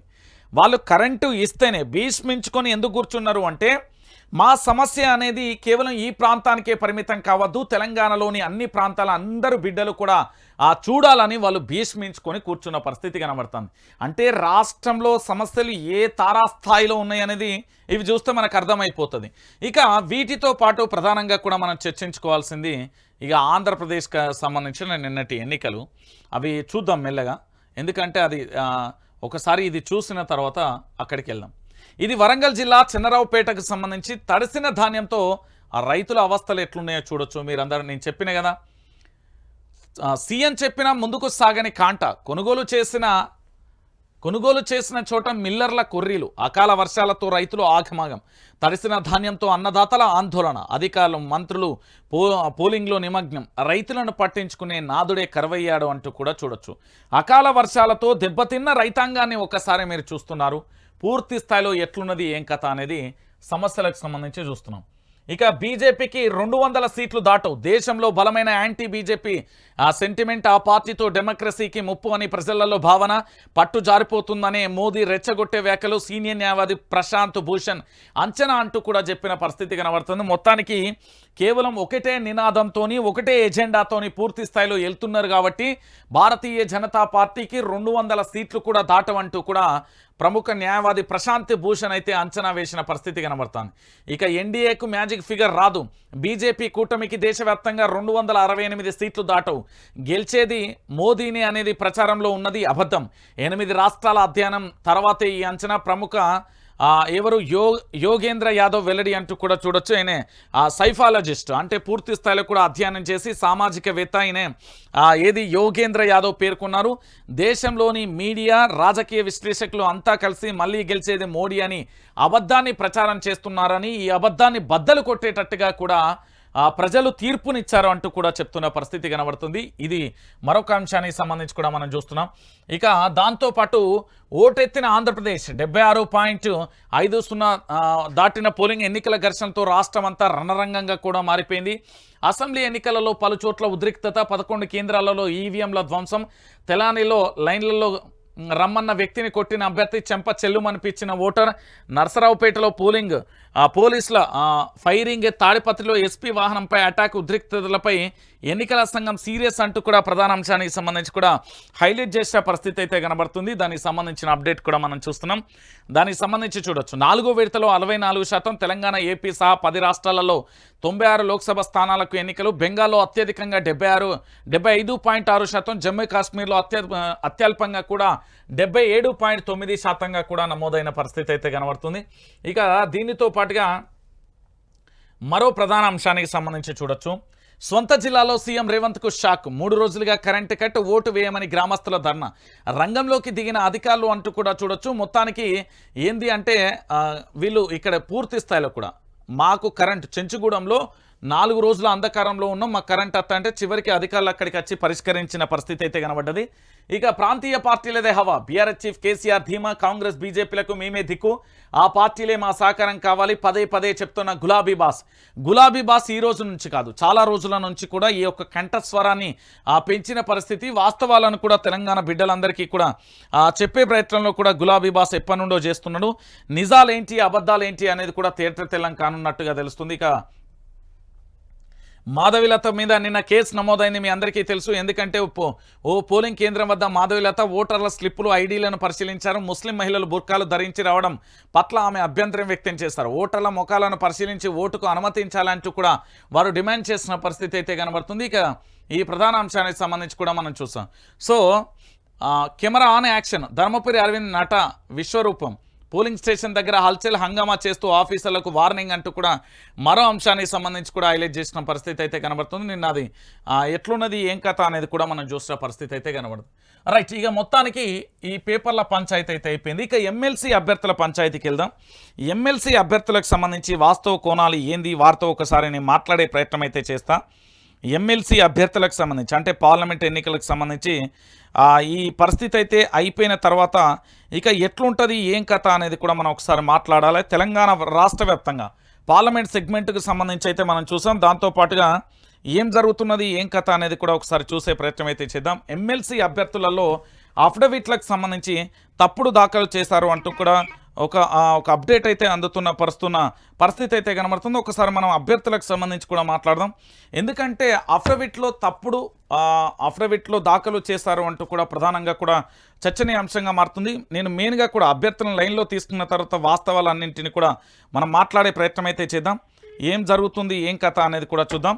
ఇక్కడ ఎవరు అంటే ఎమ్మెల్సీ అభ్యర్థిగా తీన్మార్ మల్లన్న కావచ్చు, దాంతోపాటుగా రాకేష్ రెడ్డి, ఇటు బక్క జెడ్సన్, దాంతోపాటుగా ఇంకొక చాలామంది రాఘవేంద్ర కానీ ఇతరత్ర చాలామంది కూడా అఫిడవిట్ దాఖలు చేసిన పరిస్థితి అన్నమాట. దీంట్లో ఎవరైతే కోచింగ్ నిర్వాహకుడు నిరుద్యోగులకు సంబంధించి పోరాటం చేసి గత ప్రభుత్వంలో పూర్తి స్థాయిలో నేను పోరాటం చేస్తాను నాకే ఓటు వేయాలంటూ అభ్యర్థులను ప్రసన్నం చేసుకున్న కోచింగ్ సెంటర్కి సంబంధించిన అశోక్ సార్ అఫిడవిట్కు సంబంధించి తప్పుడు అఫిడవిట్ దాఖలు చేశారు అనేది ప్రధానంగా కూడా మనకు విశ్వసనీయ వర్గాల నుంచి అందుతున్న సమాచారం. వారి యొక్క కుటుంబానికి సంబంధించి పూర్తి స్థాయిలో కూడా అఫిడవిట్లో తప్పుడు దాఖలు చేశారు అనేది ప్రధానంగా కూడా చర్చనీయాంశంగా మారుతుంది. ఈ అంశానికి సంబంధించి మనం వారితో మాట్లాడే ప్రయత్నం అయితే చేద్దాం. ఏం జరిగింది ఏం కథ అనేది కూడా చూద్దాం. వారి యొక్క రెండో భార్య ఉన్నట్టుగా తెలుస్తుంది. వారు గట్కేసరికి సంబంధించి రెసిడెన్షియల్ డిగ్రీ కాలేజ్లో హిస్టరీ లెక్చరర్గా పనిచేస్తున్నారు. దాదాపుగా ఇతను 2005లోనే పెళ్లి చేసుకున్నారు. వీరు ఆర్మూర్ పట్టణ ప్రాంతానికి సంబంధించిన వారుగా చెప్తున్నారు. వాళ్ళ కూతురుకు సంబంధించి అఫిడవిట్లో పేరు ఉంది, కానీ వారి యొక్క ఎందుకు మొదటి పెళ్లిని దాచిపెట్టారు లేదా అసలు ఏంది ఈ పంచాయతీ, ఎందుకు సోషల్ మీడియాలో సంచలనంగా మారుతుంది, మరి నిజంగా పట్టభద్రుల ఎన్నికలలో మోసం ఎన్నికల అధికారులు అంటే ఎన్నికల సంఘానికి సంబంధించి తప్పుడు అఫిడవిట్ దాఖలు చేస్తారా లేకపోతే నిజంగా ఏంటి అనేది కూడా మనం ఒకసారి వారితో మాట్లాడదాం. వాస్తవ కోణాలు కూడా కావాలి. ఎందుకు అంటే తెలంగాణ రాష్ట్ర వ్యాప్తంగా కూడా జరుగుతున్న ఈ పట్టభద్రుల ఎన్నికలలో అందరి అఫిడవిట్లకు సంబంధించి ఈరోజు తీన్మార్ మల్లన్న మరి రాకేష్ రెడ్డి దాంతోపాటు అందరూ కూడా ఒక్కొక్కరికి సంబంధించిన వాళ్ళ అఫిడవిట్కు సంబంధించి కూడా మనం చూసే ప్రయత్నం అయితే చేస్తున్నాం. దాంట్లో ఇది నిజమా కాదా తేల్చాల్సిన బాధ్యత అయితే ఉంది. ఒకసారి వారికి అయితే కాల్ చేసే ప్రయత్నం అయితే చేద్దాం. వారి అఫిడవిట్కు సంబంధించి ఒకసారి చూద్దాం. ఎందుకంటే వారి అఫిడవిట్లో పూర్తి స్థాయిలో ఎలాంటి అంశాలు ఉన్నాయి, ఏమేమి జరుగుతున్నాయి అనేది కూడా ఒకసారి వారితో మాట్లాడే ప్రయత్నం అయితే చేద్దాం. రైట్, ఒకసారి వారి యొక్క అఫిడవిట్ను పరిశీలిద్దాం. వారి అఫిడవిట్కు సంబంధించి ఏమున్నది, వారి అఫిడవిట్లో అసలు ఏం జరుగుతున్నది అనేది వారి నెంబర్ కలవట్లేదు. రైట్, అఫిడవిట్కు సంబంధించిన నెంబర్ అయితే నేనైతే చూశాను. ఆ నెంబర్కు సంబంధించి ఒకసారి వారితో మాట్లాడాలి ఖచ్చితంగా. ఎందుకంటే నిజమా కాదా వాస్తవాలు ఏంటి అనేది కూడా మనం మాట్లాడాల్సిన బాధ్యత అయితే ఉంది. నిజమేంది అబద్ధమేంది అనేది మనం ఒకసారి రైట్. తెలంగాణ రాష్ట్ర వ్యాప్తంగా కూడా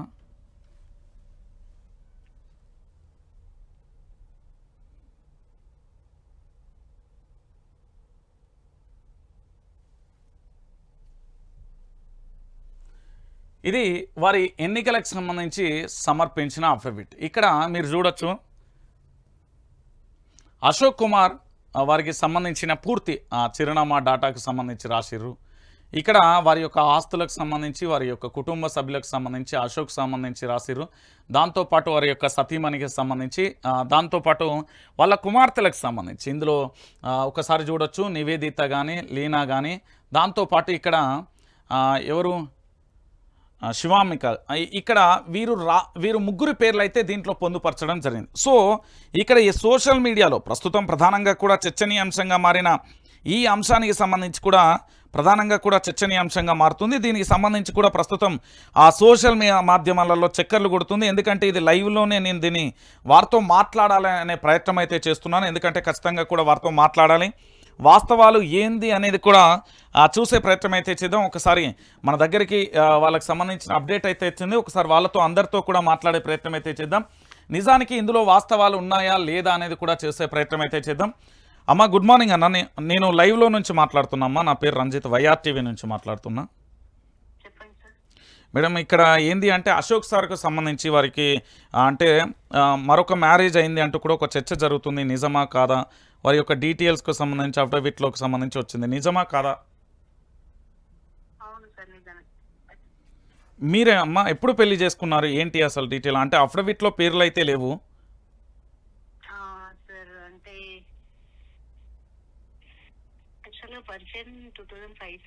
ఓకే. అంటే మ్యారేజ్ చేసుకున్నారా అమ్మ? ఎప్పుడు? 2013లో. మీకు ఎక్కడ పరిచయం, ఎట్లా జరిగింది ఇది? పీజీ. మరి అడిగారా? ఇప్పుడు అఫిడవిట్ దాఖలు చేశారు కదా, దాంట్లో నా పేరు లేదు ఏంటి అని.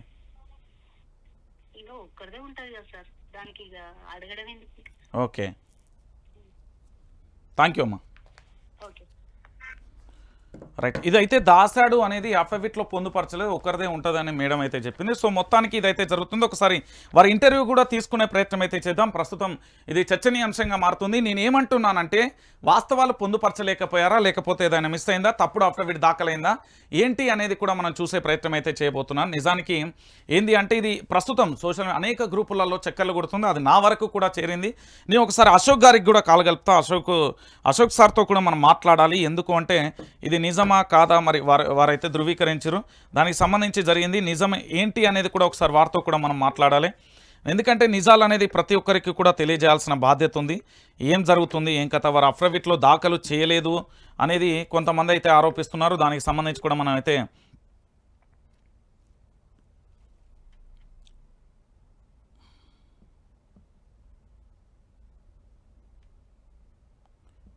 ఒకసారి చూడొచ్చు తెలంగాణ ప్రజల అంటే అఫిడవిట్లకు సంబంధించి వీరిది అయిపోయిన తర్వాత మరో 2 అభ్యర్థులది కూడా చూద్దాం.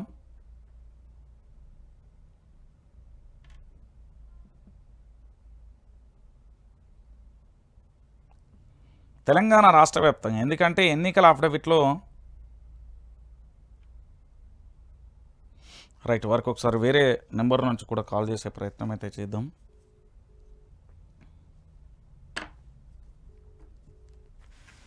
ఎందుకంటే ఎన్నికల సంఘానికి సంబంధించిన అఫిడవిట్లను ఆస్తులు దాంతోపాటు అన్ని రకాలుగా కూడా చూసే ప్రయత్నం అయితే చేస్తున్నాను.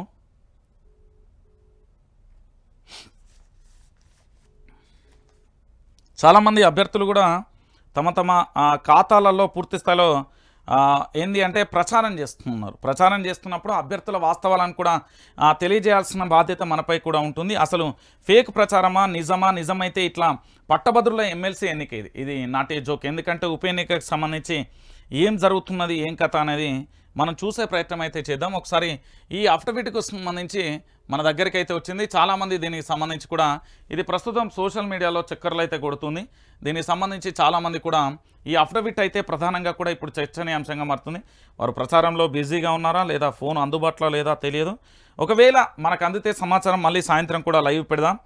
ఈ పంచాయతీ ఏంది అనేది కూడా మనం తెలుసుకునే ప్రయత్నం అయితే చేద్దాం. నిజమా కాదా, మరి ఫేక్ సర్కిల్ ఏమన్నా జారీ అవుతుందా, లేకపోతే నిజంగానే జరిగితే మరి ఎందుకు పొందుపరచలేకపోయారు? ఎన్నికల సంఘాన్ని ఏమైనా మోసం చేస్తున్నారా, లేకపోతే పట్టభద్రులకు సంబంధించి ఈ విధంగా మోసం చేస్తే నిజమేనా అనేది కోణంలో కూడా మనం చూడాల్సిన బాధ్యత ఎంతైనా ఉంటుంది. సో ఇక్కడ ఏంటి అంటే చాలా క్లియర్ కట్గా ఉంది. వారి యొక్క సతీమణికి కూడా మనం కాల్ చేస్తున్నాం. 2005లో వివాహం చేసుకున్నారు. దాని తర్వాత వారు ఆర్మూర్ పట్టణానికి సంబంధించిన వ్యక్తి. వారికి ఒక పాప కూడా ఉంది. దాంట్లో శివాత్మిక అంటూ కూడా పేరు కూడా వచ్చిన పరిస్థితి అయితే కనబడుతుంది. అయితే దీంట్లో లేదు ఉందా, లేకపోతే ఇది ఏంటి అనేది కూడా ఒకసారి వారితో మాట్లాడే ప్రయత్నం అయితే చేద్దాం. ఎందుకు ఏం జరిగింది అనేది కూడా తెలంగాణ ప్రాంత వ్యాప్తంగా కూడా తెలియాలి. పట్టభద్రులారా, మీ అందరికీ నేను ఓటర్ మహాశైలందరికీ కూడా చెప్పేది ఒకటే, అఫిడవిట్ని అయితే ఖచ్చితంగా చూడండి. అఫిడవిట్లను అందులో పొందుపరిచిన అంశాలు రియాలిటీ ఏంది, వాస్తవాలు ఏంటి అనేది కూడా చూడాల్సిన ఆవశ్యకత ఎంతైనా ఉంటుంది. మరి పట్టభద్రులకు న్యాయం చేయాలంటే పూర్తి స్థాయిలో ఎట్లుంటుంది, ఏం కథ అనేది కూడా మనం చూడాల్సిన పరిస్థితి అయితే ఏర్పడుతుంది. ఒకసారి అయితే మనం చూద్దాం నిజాలు ఏంటి, వాస్తవాలు ఏంటి, అబద్ధాలు ఏంటి. ఈరోజు వారు ఫోన్ లిఫ్ట్ చేయట్లేదు. లిఫ్ట్ చేయకుండా మనం సాయంత్రం లైవ్ అయితే ఖచ్చితంగా ఉంటుంది. వీరితో పాటుగా మరికొంతమంది ఎమ్మెల్సీ అభ్యర్థులకు సంబంధించి కూడా నేను వారితో కూడా మాట్లాడే ప్రయత్నం అయితే చేస్తాం. వారికి సంబంధించిన అఫిడవిట్లో కూడా కొన్ని తప్పులు మన దగ్గరికి వచ్చినాయి. అవి కూడా ఒకసారి మనం మాట్లాడే ప్రయత్నం కూడా చేద్దాం. ఈ ఎన్నికలలో పట్టభద్రులకు సంబంధించి ప్రధానమైన పోటీదారు ఎవరు ఏంటి అనేది కూడా నేను ఎల్లుండి ఖచ్చితంగా చెప్తా. ఇక్కడ వీరికి సంబంధించి అంటే నిరుద్యోగులు కానీ ఉద్యోగులు కానీ ఎవరైనా పట్టభద్రు ఓటు హక్కు ఉన్న ప్రతి ఒక్కరూ కూడా ఆలోచించాల్సిన విషయం ఇదే. వాస్తవాలను అఫిడవిట్లో పొందుపరచాలా లేరా, అబద్ధాలను పొందుపరచారా, మరి అబద్ధాలను పొందుపరిస్తే ఈ తెలంగాణ యువతకు ఏ విధంగా న్యాయం చేయగలుగుతారు, పట్టభద్రులకు ఏ విధంగా న్యాయం చేయగలుగుతారు అనే విషయానికి సంబంధించి కూడా మనం మాట్లాడాల్సిన అవసరం ఆవశ్యకత ఉంది. మరి ఇప్పటికే కూడా అనేక రకాలుగా కూడా గత ప్రభుత్వానికి సంబంధించి రెచ్చగొట్టే విధంగా చేసి యువతను పెడదారి బట్టి ఇచ్చిన విషయాన్ని కూడా మనం చూసాం. సో ఇప్పుడున్న పరిస్థితులలో అలాంటి పరిస్థితి చోటు చేసుకుంటే పరిస్థితి ఏంటి అనేది కూడా మనం ఆరా తీయాల్సిన అవసరం ఆవశ్యకత అయితే ఉంది. దీనికి సంబంధించి అంటే దీంట్లో ఉన్న నెంబర్కి అయితే నేను కాల్ చేస్తున్నాను, నా దగ్గర ఉన్న నెంబర్ అదే. సో పూర్తి స్థాయిలో కూడా ఈ అఫిడవిట్కు సంబంధించి ఏంది అంటే వారిని కూడా ఖచ్చితంగా కూడా ఏంది అంటే పూర్తి స్థాయిలో ఇంకో నెంబర్ కూడా ట్రై చేద్దాం.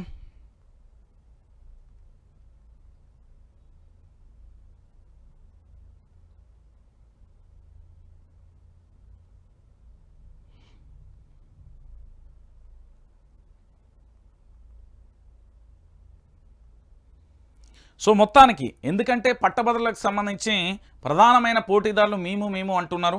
సో ఈ అఫిడవిట్లో తప్పుడు దాఖలు చేశారా, నిజంగానే ఆ విధంగానే ఉంటుందా ఏంటి అనేది కూడా మనం ఖచ్చితంగా చూడాల్సిన అవసరం ఎంతైనా ఉంది. ఎందుకంటే పట్టభద్రుల ఎన్నికలు అనేది ఇప్పుడు చాలా కీలకం. 3 జిల్లాలకు సంబంధించి అటు నల్గొండకు సంబంధించి వరంగల్, ఖమ్మం కానీ ఇతరత్ర కానీ సో వారి అయితే ఖచ్చితంగా కూడా కన్ఫర్మ్ అయితే చేసిర్రు. వారు ఆరుమూరు పట్టణానికి సంబంధించి ఇదైతే క్లారిటీ వచ్చింది. మరి అఫిడవిట్లో ఎందుకు లేదు అనేది వారి నుంచి కూడా మనం ఆరా తీయాల్సిన అవసరం అయితే ఉంటుంది. ఎందుకంటే తెలంగాణ బిడ్డలారా ఇప్పటి వరకు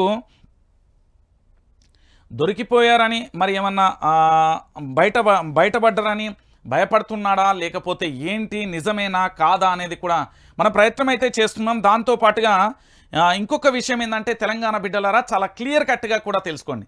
దీంట్లో పట్టభద్రులలో మీరు వేసే ఓటు చాలా భయంకరంగా ఉండాలి. ఎందుకంటే అది మీ అందరికీ తెలిసిన విషయమే. దానికి ఎమ్మెల్సీ పెద్దల సభకు సంబంధించి ఎంత గౌరవం ఉంటుంది, ఏం కథ, ఏం జరుగుతుంది, ఏం కథ అనేది కూడా మనం చూడాల్సిన ఆవశ్యకత అవసరం ఉంది. గత ప్రభుత్వంలో ఏ విధంగానైతే నిరుద్యోగులను రెచ్చగొట్టినారో మరి ఇప్పటి ప్రభుత్వానికి ఎట్లున్నది, ఏం కథ అనేది కూడా మనం చూసే ఆవశ్యకత ఉంది. సో మొత్తానికి ఈ అంశం ఎట్లా జరిగింది, ఏం కథ, నిజంగా మరికొంతమంది బాధితులు కూడా నన్ను అయితే ఆశ్రయించారు. అన్న ఇట్లా జరిగింది, వారి అభ్యర్థిత్వానికి సంబంధించి మనం ఒకసారి లైవ్ డిబేట్లో కూడా పాల్గొనాలంటూ మరికొంతమంది కూడా నా దగ్గరికి వచ్చారు. సరే నేను ఒకసారి వారికి కాల్ చేసి వారితో వాస్తవాలను కూడా తీసుకోవాల్సిన అవసరం ఉంది. ఎందుకంటే వారు లైన్లో ఉంటే ఫోన్ లైన్లో ఉంటే కానీ వారితో నేను మాట్లాడించగలుగుతా, లేకపోతే మాట్లాడించలేదు. ఎందుకంటే అక్కడ అభ్యర్థి చాలామందికి, ఎందుకంటే గత ప్రభుత్వానికి సంబంధించి చాలామంది కూడా నిరుద్యోగులకు సంబంధించి హైదరాబాద్కి వచ్చిన ఉద్యోగ అవకాశాల కోసం వారు చదువుకొని వారి యొక్క జీవితాన్ని వారు ఉన్నత స్థాయిలో కూడా తీర్చిదిద్దుకోవాల్సిన అవసరం ఉంటుంది. కానీ కొంతమంది కావాలని వాళ్ళని ప్రేరేపించి రెచ్చగొట్టి నానా రకాలుగా చేసిన దాఖలాలు కోకొల్లలుగా చూసాం. కొంతమంది ఎఫ్ఐఆర్ల పాలై ఇప్పటికీ కూడా ఇబ్బంది పడుతూ నన్ను అప్రోచ్ అవుతున్న తరుణం కూడా కనబడుతుంది. మరికొంతమంది మహిళలు కూడా ఇప్పుడు నన్ను నిన్నటి దాదాపుగా వారం రోజుల నుంచి కూడా వారు నన్ను ఏంది అంటే కలిసే ప్రయత్నం చేశారు. వాళ్ళు కూడా వాళ్ళ దగ్గర ఉన్న ఆధారాలను తీసుకొని వచ్చారు. సో పూర్తి స్థాయిలో కూడా తెలంగాణలో జరుగుతున్న ఈ ఏంది అంటే అభ్యర్థులుగా పోటీ చేస్తున్నామంటే ఒకటే సరిపోరు. వాళ్ళు చేస్తున్న అంశాలన్నింటినీ కూడా బయటికి తీసుకురావాల్సిన అవసరం ఉంది. ప్రస్తుతం ఈ అశోక్ సార్కు సంబంధించి దాదాపుగా నేను ఇప్పటికే 10-15 గ్రూపులలో కూడా ఈ అంశాన్ని చూశాను. ఇప్పుడు వారి యొక్క ఏంది సతీమణికి సంబంధించి వారికి కూడా లైవ్లోనే కాల్ చేశారు. వారైతే కన్ఫర్మ్ చేశారు, ఆడపిల్ల కాబట్టి ఎక్కువసేపు మాట్లాడించొద్దు, కేవలం వారి పేరు ఇవన్నీ పక్కన పెట్టినా కూడా కన్ఫర్మేషన్ అనేది నేను లైవ్లోనైతే చేశా. నేనేమంటున్నానంటే అభ్యర్థులకు సంబంధించి గుర్తుపెట్టుకోరు తెలంగాణ బిడ్డలారా, ఇక్కడ ప్రధాన పోటీదారుల ఇవ్వని కదా వాళ్ళ అఫిడవిట్లోనే తప్పుడు దాఖలు చేస్తే రేపు పొద్దుగాల ఈ పట్టభద్రులకు ఓటర్లకు ఏం న్యాయం చేస్తారండి? ఎవరైతే గ్రాడ్యుయేట్ పూర్తి చేసిన వాళ్ళందరూ కూడా ఓటు హక్కు వినియోగించుకుంటారు కదా. ఖచ్చితంగా కూడా దీని మీద అశోక్ సార్ సమాధానం చెప్పాలి. నేనేమంటున్నానంటే నా నెంబర్కి సంబంధించి కూడా అక్కడ ఉంటుంది 9908572666. వారు కాల్ చేయాలి. కొంతమంది బాధితులు కూడా కోచింగ్ సెంటర్ నుంచి కొంతమంది యువత కూడా నా దగ్గరికి వచ్చారు. అసలు ఏం జరిగింది, ఏం కథ అనేది కూడా చెప్పడం జరిగింది. వాళ్ళ యొక్క రెండో భార్య కూడా ప్రస్తుతం అయితే మనతో మాట్లాడింది లైవ్లోనే, వారైతే కన్ఫర్మ్ చేశారు. 2005 నుంచి పరిచయం, 2013లో నేనైతే వివాహం చేసుకున్నా అంటూ కూడా చెప్పిన దాఖలాలు అయితే ఉన్నాయి. చాలా కన్ఫర్మ్ చేసింది. దీని మీద అశోక్ సార్ ఖచ్చితంగా మాట్లాడాలి. ఎందుకంటే అభ్యర్థిగా పోటీ చేస్తున్నారు మీరు. దాదాపుగా 4 లక్షల పైచిలకు ఓట్లు ఉన్నాయి. వాళ్ళందరికీ కూడా సమాధానం చెప్పాల్సిన అవసరం ఉంది. కొంతమంది యువత, దాంతోపాటు పలు కోచింగ్ సెంటర్లలో ఉన్న వాళ్ళు కూడా మనల్ని ఆశ్రయించడం, వాళ్ళు కూడా పూర్తి స్థాయిలో కూడా చెప్పారు. మీరెందుకు ఆవిడ ఆ వివరాలు అఫిడవిట్లో దాఖలు చేయలేదు అనేది కూడా ఒక చర్చ అయితే కొనసాగుతుంది. ప్రధానంగా రాష్ట్ర వ్యాప్తంగా కూడా చర్చ అయితే కొనసాగుతుంది. ఎందుకు అంటే యువతకు సంబంధించి మీరు చాలామంది ఆలోచించండి. గత ప్రభుత్వానికి సంబంధించి 40 లక్షల మంది నిరుద్యోగులు ఉన్నా మాకు ఉద్యోగ అవకాశాలు కల్పించాలని పోరాటం చేసినప్పుడు ఇక్కడ ఎన్నికల అఫిడవిట్లో చాలా క్లియర్ కట్గా కూడా నిజాలను ఉంచాల్సిన అవసరం ఎంతైనా ఉంది. ఇక్కడే అబద్ధాలు రాస్తే ఇక వాళ్ళకేం న్యాయం చేస్తారండి? ఇది కూడా క్లియర్ కట్గా కూడా మీరందరూ కూడా ఆలోచించాలి. ఎందుకు అంటే పూర్తి స్థాయిలో కూడా నేను చెప్తున్నా కదా, ప్రతి ఒక్కరూ కూడా తెలంగాణ బిడ్డలందరికీ చెప్తా ఉన్నా, మీరు మాత్రం నిజాలనే తెలుసుకోర్రి.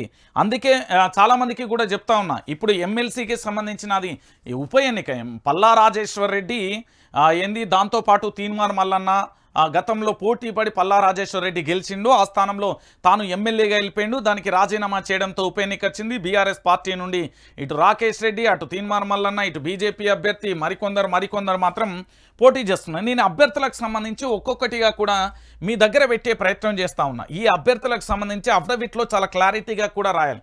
రహస్యంగా దాచడం ఏంటి? ఒక ఎన్నికలలో ప్రజల కొరకు ఎన్నుకునేవాడు ప్రజానాయకుడు అయితే దానితో పాటుగా ఇక్కడ క్లియర్ కట్గా అఫిడవిట్లో కూడా నిజాలను పొందుపరచాల్సి ఉంటుంది. కానీ ఇక్కడ కూడా అబద్ధాలు చెప్తే ఎట్లా? ఇక్కడ కనీసం వారి యొక్క సతీమణికే న్యాయం చేయలేని వాడు ఇక్కడ పట్టభద్రులకు ఏం న్యాయం చేస్తాడు అనేది కూడా చర్చ కొనసాగుతుంది. అశోక్ సార్, నేను ఏమని చెప్తున్నానంటే, మీరు పోరాట పటిమి ఉండొచ్చు, న్యాయం చేస్తారు కావచ్చు, కానీ వాస్తవాలను దాయడం వల్ల ఇక్కడ ఎన్నికల సంఘాన్ని మోసం చేసినట్టయితుంది, అటు పట్టభద్రులను మోసం చేసినట్టయితుంది. అందరినీ మోసం చేసుకుంటూ పోతే ఎలా? నిజాలని ఎందుకు చెప్పలేకపోయారు? దీని మీద మీరు సమాధానం ఇవ్వాల్సిన అవసరం ఎంతైనా ఉంటుంది. దీని మీద మీరు క్లారిటీ ఇవ్వాల్సిన అవసరం ఎంతైనా ఉంటుంది. నేను ఇప్పటికే దాదాపుగా 7-8 ఫేస్బుక్ ఖాతాలలో కానీ దాంతోపాటు పలు వాట్సాప్ గ్రూపులలో కూడా ఈ అంశం చూశాను. దాంతోపాటు మీ దగ్గరే ఉన్న చాలామంది బాధితులు కూడా నా దగ్గరికి రావడం జరిగింది. వాస్తవాలు ఏంటి అనేది వారు కూడా మాట్లాడుతూ అన్నారు. సో నేను కాల్ అయితే చాలాసార్లు ట్రై చేస్తాను, ఇప్పటికే 4-5 సార్లు ట్రై చేశా. మళ్ళొకసారి కూడా ట్రై చేద్దాం, తప్పేముంది. ఎందుకంటే నిజాలు తెలంగాణ రాష్ట్ర వ్యాప్తంగా అందరికీ తెలవాల్సిన ఆవశ్యకత ఎంతైనా ఉంటుంది. ఎందుకు అంటే వారు కూడా చెప్పాల్సిన బాధ్యత ఉంటుంది. సో నిజమా కదా, నిజమైతే ఎందుకు, ఏం జరిగింది, అసలు ఎందుకు ఇదంతా దాచాల్సి వచ్చింది అనేది కూడా ఇక మళ్ళొక్కసారి నేను కాల్ చేస్తున్నా. మీరు చూడొచ్చు, నార్మల్ కాల్ కలవట్లేదు, వాట్సాప్ కాల్ కూడా చేస్తున్నా. సో ఎన్నికల సంఘాన్ని చీట్ చేయడం అంటే నాకు తెలిసి బహుశా ఈ దేశానికి కూడా చీట్ చేసినట్టే. ఎందుకంటే ఇది దేశవ్యాప్తంగా, ఎందుకంటే ఎన్నికలు అనేది మనందరికీ తెలుసు, మన తలరాతలు మార్చి అక్కడ ఎంతోమంది ఓటర్కు సంబంధించి వారి సమస్యలను పరిష్కరించేందుకు వాళ్ళందరికీ కూడా ఒక ఏంది అంటే సహకారం చేయడానికి ఎప్పటికప్పుడు అందుబాటులో ఉండే ఒక నేతను మనం ఎన్నుకోవడం సర్వసాధారణం. అది ఎమ్మెల్యే కావచ్చు, గ్రామీణ స్థాయిలో ఉండే వార్డు మెంబర్ నుండి ఈ దేశ ప్రధాని వరకు ఏ ఎన్నిక జరిగినా కూడా అది చట్టబద్ధంగా న్యాయబద్ధంగా జరగాలి. వాళ్ళ అఫిడవిట్లో కూడా నిజాలు రాయాల్సి ఉంటుంది. అక్కడే తప్పు చేస్తే ఇక మనకేం న్యాయం చేస్తాడు అనేది కూడా ఒక చర్చ జరుగుతుంది. ఇప్పుడు మీరందరూ కూడా చూడొచ్చు, తెలంగాణ బిడ్డలందరికీ కూడా నేను మళ్ళీ చెప్తున్నా, రేపు భవిష్యత్తులో ఇదే జరిగితే పరిస్థితి ఏంది అనేది కూడా మనందరం కూడా ఆలోచించాల్సిన పరిస్థితి ఏర్పడుతుంది. నేను పట్టభద్రులందరికీ చెప్తా ఉన్నా, ఈరోజు ఒక్కరే కాదు, ఇప్పుడు ఇంకా 2-3 అఫిడవిట్లు కూడా నా దగ్గరికి వచ్చినాయి. మరికొంతమంది అభ్యర్థులకు సంబంధించి, ఇది ఒక్కరితోనే ఆగదు, అందరి అభ్యర్థులకు సంబంధించిన అఫిడవిట్లకు సంబంధించి కూడా నేను ఖచ్చితంగా కూడా మీ ముందు పెట్టే ప్రయత్నం అయితే చేస్తా. ఉద్యోగులను నిరుద్యోగుల జీవితాలతోని ఆడుకోవడం అంటే అది సామాన్యమైన విషయం కాదు. నేను కూడా గతంలో కూడా ఎప్పుడు 2009 నుంచి కోచింగ్ సెంటర్లలో చదువుకున్నప్పుడు ఏంది గొర్రెల మందు లెక్క ఒక ఫంక్షన్ హాల్లో దోలి వాళ్ళందరికీ ఆ ముందేం చెప్తున్నాడు వెనకేం చెప్తున్నాడో తెలియని పరిస్థితి, 2-3 వేల మందిని కూర్చోబెట్టి వారి జీవితాలతో చెలగాటమాడతారు. మొన్న జరిగిన సివిల్స్లో చాలామంది కూడా ఎలాంటి కనీసం ఎలాంటి కోచింగ్ లేకుండా కూడా క్వాలిఫై అయిన వాళ్ళు ఉన్నారు. అక్కడ కోచింగ్ పేరుతో ఆర్థిక దోపిడీలు చేయడం, వారి జీవితాలతో ఆడుకోవడం, వారి భవిష్యత్తును కాలరాయడం, వాళ్ళను రెచ్చగొట్టడం, ఇవన్నీ సంఘటనలు కూడా జరుగుతున్న పరిస్థితి కనబడతాయి. సో వీటన్నింటినీ కూడా తెలంగాణ ప్రజలందరికీ తేట తెల్లం చేయడం నా బాధ్యత. సో అశోక్ సార్ దీని మీద సమాధానం చెప్పాలి. అశోక్ సార్ వారు అందుబాటులోకి వస్తే మళ్ళీ ఖచ్చితంగా కూడా ఇదే లైవ్లో మళ్ళీ లైవ్ పెడతా. వారి బాధ్యతలు కూడా ఉన్నారు, వారు కూడా మనతోనే ఉన్నారు. వాళ్ళు లైవ్లోకి రాని చెప్తున్నారు. ఖచ్చితంగా వాళ్ళు ఫోన్ అయితే మాట్లాడడానికి సిద్ధంగా ఉన్నారు చాలామంది నాతో. వాళ్ళందరితోనే మాట్లాడించాలి. ఇక్కడ అభ్యర్థికి సంబంధించి న్యాయం చేయడానికి మీకు అందరికీ గుర్తుండాలి. ఏదైనా ఎన్నికలలో పోటీ చేస్తే ఖచ్చితంగా వాళ్ళు అక్కడ ఓటర్కి న్యాయం చేసే విధంగా ఉండాలి. లేకపోతే కాదు కదా. ఎన్నికల సంఘాన్ని చీట్ చేస్తా, నేనేదో ఆషామాషిగా గెలుస్తా, అక్కడ ఏంది ఓటర్లను మోసం చేస్తా, లేకపోతే పలానోని ఇది మోసం చేయడానికి కాదు. ఇక్కడ చట్టబద్ధంగా న్యాయబద్ధంగా అందరికీ సంబంధించిన ఏంది ప్రతి ఒక్కరికి తెలవాల్సిన విషయం. సో మొత్తానికి వారైతే అందుబాటులోకి రావడం లేదు. సో అందుబాటులోకి వచ్చిన తర్వాత ఖచ్చితంగా వైఆర్టీవీ తెలుగు న్యూస్లో మళ్ళీ లైవ్ ఉంటుంది. దాంతోపాటు సమాధానం చెప్పాల్సిన బాధ్యత కూడా వారి మీద ఉంటుంది. ఒక అభ్యర్థి అండి, వారి ఇంటర్వ్యూ కూడా తీసుకునే ప్రయత్నం అయితే చేస్తాను. నా దగ్గర ఉన్న సాక్ష్యాలు, నా దగ్గర ఉన్న బాధ్యతలతో సహా వాళ్ళతో ఒక ఇంటర్వ్యూ అయితే ప్లాన్ చేస్తా. వారిని మళ్ళీ నేను అడిగే ప్రయత్నం అయితే చేస్తున్నాను. ఇది మీ మీద బురద జల్లడమో ఏదో కాదు. అఫిడవిట్లో తప్పు జరిగింది నిజమా కాదా, ఏంటి అసలు ఏం జరుగుతున్నది, మీరు పోటీ చేయడానికి గల కారణాలు అందరికీ తెలిసిన విషయం. పోటీ చేస్తున్నప్పుడు గతంలో కోచింగ్ సెంటర్ పేరుతో మీరేంది అంటే చాలామంది యువత భవిష్యత్తును ఆగం చేస్తారు. కొంతమంది వస్తారా, నలుగురు ఉన్నారు ఇక్కడ, వాళ్ళతో కూడా నేను మాట్లాడించే ప్రయత్నం అయితే చేస్తా. బిడ్డలారా, నేను అందరికీ చెప్తా ఉన్నా, ప్రతి ఒక్కరూ కూడా వాస్తవాలను తెలుసుకోండి. నమ్మి మోసపోయి గొర్రెల లెక్క పడద్దు. ఒక గొర్రె పోయి బాయిల పడ్డది కదా అని 100 గొర్రెలు పోయి పడ్డరు అనుకో, మన జీవితాలను నాగం చేస్తారు చాలామంది. ఇంకొక బ్రేకింగ్ న్యూస్ ఏంటంటే, ఒక పంతులు పాఠాలు చెప్పే రిటైర్డ్ ప్రొఫెసరు దాదాపుగా పలు ఏది ఈ ఏవైతే కాంట్రాక్ట్ ఎల్ఎన్టీ కానీ మై హోమ్ కానీ ఇలాంటి పెద్ద పెద్ద సంస్థల దగ్గర ఒక పెద్ద మనిషి ఇప్పటి వరకు దాదాపుగా వారి యొక్క ఏంది అంటే వాళ్ళని బెదిరించే కాళేశ్వరం పేరుతోని ఇతరత్ర పేరుతోని 2 కోట్ల నుంచి 14 కోట్లు వసూలు చేసిండట. పూర్తి ఆధారాలు రావాల్సి ఉంది, దానికోసం వెయిట్ చేస్తున్నా. దాంతోపాటు ఎమ్మెల్సీ ఎన్నికలలో చాలా జాగ్రత్త. పార్లమెంట్ ఎన్నికలు ఇక ముగిసినాయి. వారి యొక్క ఫలితాలు అనేది ఈవీఎంల నిక్షిప్తం అయిపోయిన పరిస్థితి. ఈవీఎంల నిక్షిప్తం అయిపోయిన తర్వాత ఇప్పుడు మిగిలిన task MLC, member of legislative council. So ఈ శాసన మండలికి సంబంధించిన ఈ ఎమ్మెల్సీ ఎన్నికలలో గెలుపు ఎవరిని వరుస్తుంది, ఏమైతుంది అనేది కూడా మనం చూడాలి. సో అభ్యర్థులకు ఇప్పుడే తప్పుడు తడకలుగా అఫిడవిట్ ఇస్తే మరి అటు అభ్యర్థులను అంటే గ్రాడ్యుయేట్ ఓటర్లను మోసం చేసినట్టే, ఎన్నికల సంఘాన్ని మోసం చేసినట్టే, మనందరినీ గొర్రెలను చేసినట్టే వాస్తవాన్ని చెప్తున్నా. సో మనందరం కూడా బాగా ఆలోచించాలి. ఇది తెలంగాణ రాష్ట్రం, మనం చైతన్యవంతమైన గడ్డ, ఇది పోరాటాల గడ్డ. మరి ఈ గడ్డలో ఇలాంటి పరిస్థితులు ఏంది అంటే మనల్ని అఫిడవిట్లోనే తప్పుడు దాఖలు చేస్తే పరిస్థితి ఏంది, ఖచ్చితంగా కూడా మీరు అందరూ కూడా ఆలోచించండి. నేను మళ్ళీ సాయంత్రం లైవ్ ఇదే అంశంతో వస్తా. వారు కూడా నాకు సమాధానం, బహుశా వారు కూడా నాకు కాల్ చేస్తారని నేను అనుకుంటున్నా. చేయగానే మళ్ళీ ఎంబటే కూడా లైవ్ పెట్టే ప్రయత్నం అయితే చేస్తా. వారు కూడా సమాధానం చెప్పాలి. మరికొంతమంది అభ్యర్థులు రేపు కూడా మార్నింగ్ న్యూస్లో ఖచ్చితంగా కూడా మరో అభ్యర్థి అఫిడవిట్ ఉంది, దాంట్లో వారు కూడా తప్పుడు దాఖలు చేశారు, దాని గురించి కూడా మాట్లాడదాం. ఇంకొక అభ్యర్థికి సంబంధించి వారు కూడా తప్పుడు అఫిడవిట్ దాఖలు చేస్తారు, వారితో కూడా మనం మాట్లాడే ప్రయత్నాలు అయితే చేద్దాం. ప్రతి ఒక్కరికి నేను చెప్పేది ఒకటే, వాస్తవాలను తెలుసుకోండి. తెలంగాణ ప్రజలందరినీ, యువతందరినీ కూడా మోసం చేసే ప్రయత్నాలు అయితే కొనసాగుతున్నాయి. సో ఇలాంటి పరిస్థితులలో మనం ఖచ్చితంగా కూడా నిజాలను చెప్పాల్సిన